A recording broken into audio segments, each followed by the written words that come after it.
Well, bro, I love hanging out with people like you because you're always going after stuff. And today we're going after this blue sky day. Yeah. But, like, what's the whole big idea behind it? Why are we doing this?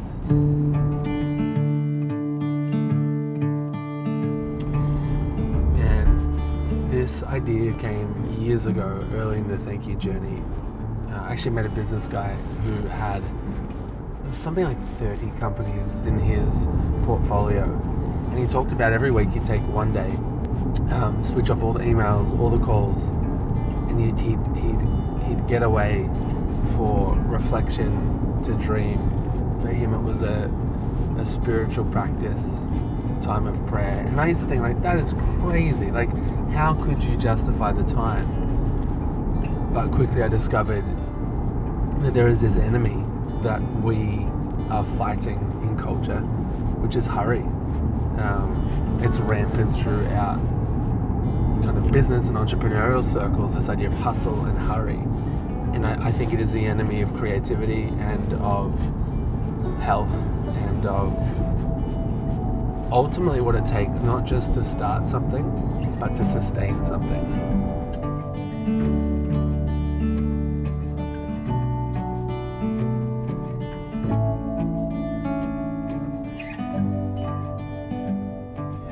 Yeah, so it's not really just like a nice to have, I've got a bit more capacity in my schedule and I can fit this thing in. I have no capacity for this. Yeah. I literally have, on paper, like no capacity.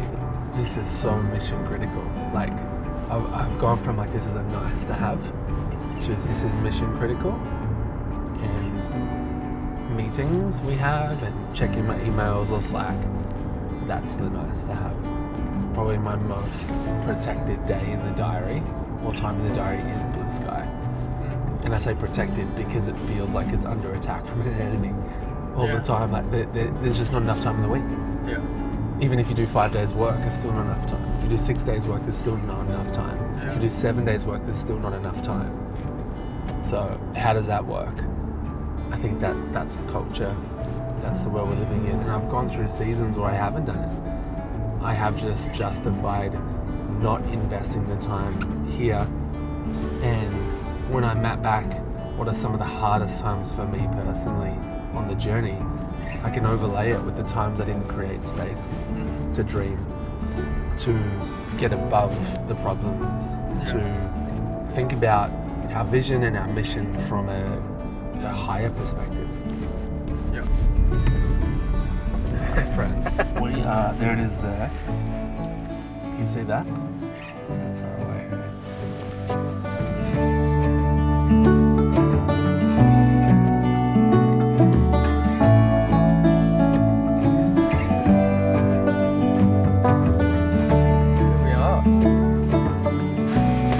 We do an email up there?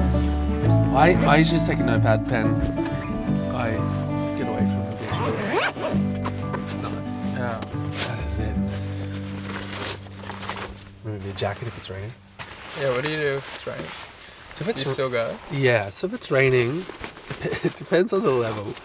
It depends where I'm at. But I have done many blue sky days in like finding a little shelter on a hill. And one in particular in New Zealand where there's a big storm coming. I'm like, oh, how bad could it be? It was pretty bad. Where was your first blue sky day and what did it feel like? Ooh, first blue sky day was in Victoria. There's a little gorge that I went to with my dad and grandpa when we went camping once. And so I think in my head I was like, that's kind of cool. Got there. I mean, it was beautiful, Clearwater Creek, big mountain either side, and I climbed it. But it actually felt like I was almost a kid sneaking out of class at school. Like it felt like, am I even allowed to do this? It felt wrong. And at the same time, like a kid, I was excited. Yeah. So I also heard this cool story of a company called 3M. 3M make like everything. But no one really knows who they are. Like they made the Post-it note, for example. Yeah. And they attributed blue sky thinking literally to the creation of the post-it note. And so they encourage management to turn off notifications. And as I heard the story, it was like, clear the noise and create space to think. Yeah. And the post-it note dropped from that. Yes, when you were getting started, what obstacles did you face?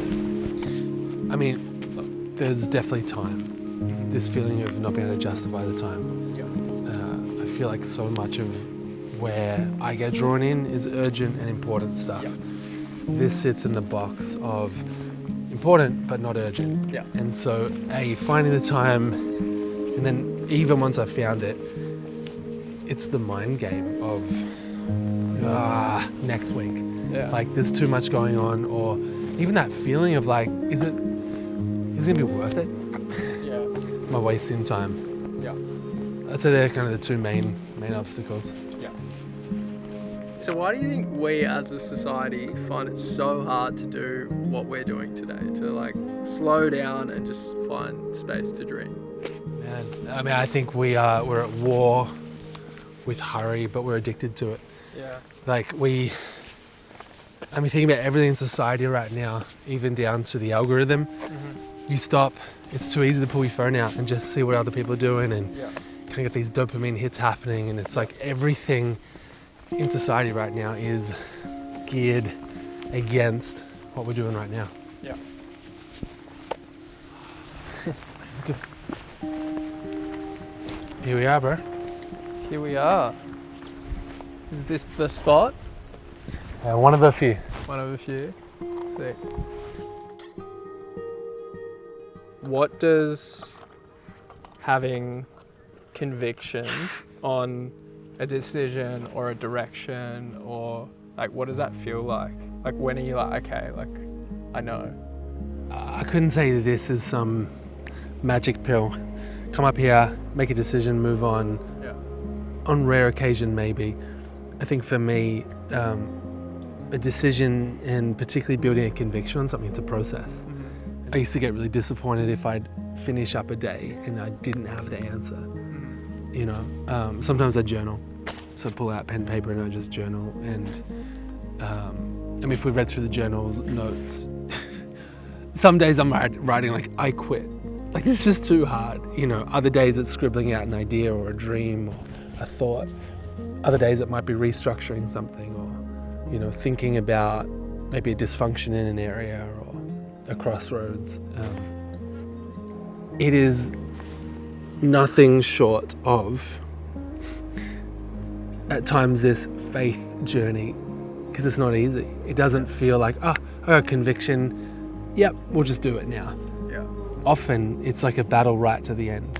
Yeah. It's before we launched our book that kind of went so well, raised millions of dollars for our organization. I remember this little journal entry about 2 weeks out from launch, and I'm like, can I even write? Will people even read it? Like, so much doubt. Yeah. Obviously we had the conviction to write the book and to launch it, but you know, doubt was wrestling and at war with faith. Yeah. That's wild.